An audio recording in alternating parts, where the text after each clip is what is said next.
नमस्कार मित्रांनो, आपल्या हिंदू धर्मात अनेक पवित्र यात्रा सांगितल्या गेल्या आहेत. पण त्यामध्ये सर्वात श्रेष्ठ, सर्वात पुण्यदायी आणि जीवन बदलणारी यात्रा म्हणजे चारधाम यात्रा मानली जाते. असे म्हणले जाते की ज्यांच्या आयुष्यात एकदा तरी चारधाम यात्रा पूर्ण होते त्यांच्या जीवनातील अनेक संकटे दूर होतात, पापाचा नाश होतो आणि मनाला अद्भुत शांती मिळते. चारधाम म्हणजे केवळ प्रवास नाही, तर आत्म्याचा परमात्म्याकडे जाणारा आध्यात्मिक मार्ग आहे. आजच्या या व्हिडिओमध्ये आपण जाणून घेणार आहोत की आयुष्यात एकदा तरी चारधाम यात्रा का करावी, चारधाम यात्रेचे गुपित काय आहे आणि ही यात्रा मनुष्याचे भाग्य कसे बदलू शकते. त्यामुळे व्हिडिओ शेवटपर्यंत नक्की बघा. चारधाम यात्रा म्हणजे काय?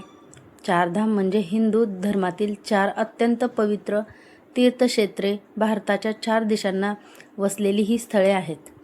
उत्तर दिशेला बद्रीनाथ, दक्षिणेला रामेश्वर, पूर्वेला जगन्नाथ पुरी आणि पश्चिमेला द्वारका. ही 4ही स्थळे भगवान विष्णू, भगवान शिव आणि श्रीकृष्ण यांच्या दिव्य शक्तीने पवित्र मानली जातात. असे सांगितले जाते की या 4ही धर्माचे दर्शन केल्याने मनुष्याचा जन्म सफल होतो. 1. बद्रीनाथ धाम, उत्तर दिशेचे मोक्षद्वार. हिमालयाच्या कुशीत वसलेले बद्रीनाथ धाम भगवान विष्णूंना समर्पित आहे. तेथे नर नारायणांनी तपस्या केली होती असे मानले जाते. बद्रीनाथाचे दर्शन केल्याने पापाचा नाश होतो आणि मोक्षाचा मार्ग खुला होतो असे सांगितले जाते.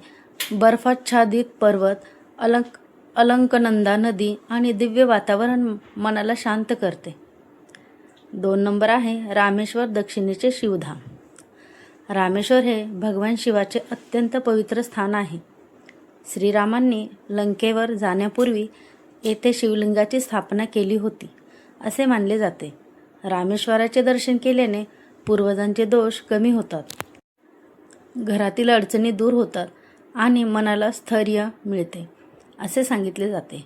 नंबर 3 आहे जगन्नाथपुरी, पूर्व दिशेचे कृपास्थान. ओडिशामधील जगन्नाथपुरी हे भगवान श्रीकृष्णाचे अद्भुत धाम आहे. येथे भगवान जगन्नाथ, बलभद्र आणि सुभद्रा यांची पूजा होते. जगन्नाथपुरीमध्ये भक्ताला देवाची कृपा लवकर मिळते असे मानले जाते. येथे मिळणारा महाप्रसाद अत्यंत पवित्र मानला जातो. नंबर 4 आहे द्वारका धाम, पश्चिमेचे श्रीकृष्ण धाम. गुजरातमधील द्वारका ही भगवान श्रीकृष्णाची नगरी मानली जाते. श्रीकृष्णांनी येथे राज्य केले होते. द्वारकेचे दर्शन केल्याने जीवनातील अडथळे दूर होतात, नातेसंबंध सुधारतात आणि धनप्राप्तीचे योग निर्माण होतात असे मानले जाते. चारधाम यात्रा का करावी? चारधाम यात्रा ही शरीर, मन आणि आत्मा शुद्ध करणारी यात्रा मानली जाते. जीवनात आपण अनेक चुका करतो, नकळत पाप करतो, मनात नकारात्मक विचार साठतात. या यात्रेमुळे मनुष्याला नवीन ऊर्जा मिळते. देवदर्शनामुळे श्रद्धा वाढते, मन शांत होते आणि जीवनात सकारात्मक बदल घडू लागतात. चारधाम यात्रेचे गुपित. अनेक लोकांना वाटते की चारधाम यात्रा म्हणजे फक्त देवदर्शन, पण खरे गुपित असे आहे की ही यात्रा मनुष्याला नम्र बनवते. डोंगर, समुद्र, लांब प्रवास, कष्ट, गर्दी, थंडी, उष्णता याचा सामना करताना अहंकार तुटतो. मनुष्याला समजते की जीवनात पैसा सर्व काही नाही, तर श्रद्धा आणि संयम मोठे आहेत. पापांचा नाश होतो का? धार्मिक मान्यतेनुसार चारधाम यात्रेमुळे मनुष्याच्या पापाचे शालन होते. अर्थात फक्त यात्रा करून नाही, तर मनापासून पश्चाताप, भक्ती आणि चांगल्या कर्माची तयारी असेल तर पुण्य मिळते असे सांगितले जाते. पूर्वजासाठी का महत्त्वाची?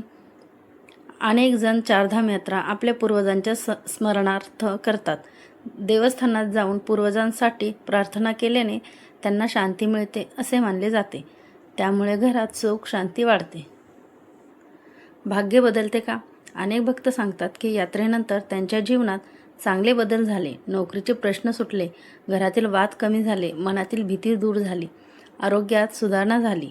कारण यात्रा मनाला नवी दिशा देते. चारधाम यात्रेला जाताना काय करावे? स्वच्छ मनाने जा. खोटे बोलणे, वाद घालणे टाळा. गरजू लोकांना मदत करा.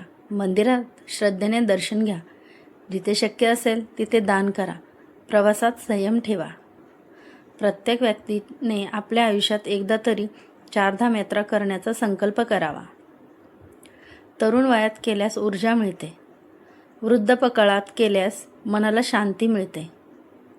मित्रांनो, चारधाम यात्रा म्हणजे फक्त 4 मंदिराचे दर्शन नाही, तर ती जीवन समजून घेण्याची, मन शुद्ध करण्याची आणि देवाशी नाते जोडण्याची महान संधी आहे.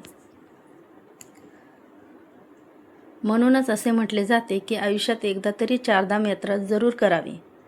जर तुम्हाला ही संधी मिळाली तर नक्की जा आणि या दिव्य अनुभूतीचा लाभ घ्या. माहिती आवडली असेल तर व्हिडिओला लाईक करा, शेअर करा आणि अशाच धार्मिक माहितीसाठी आपल्या चॅनेलला सबस्क्राईब करा. धन्यवाद. श्री स्वामी समर्थ.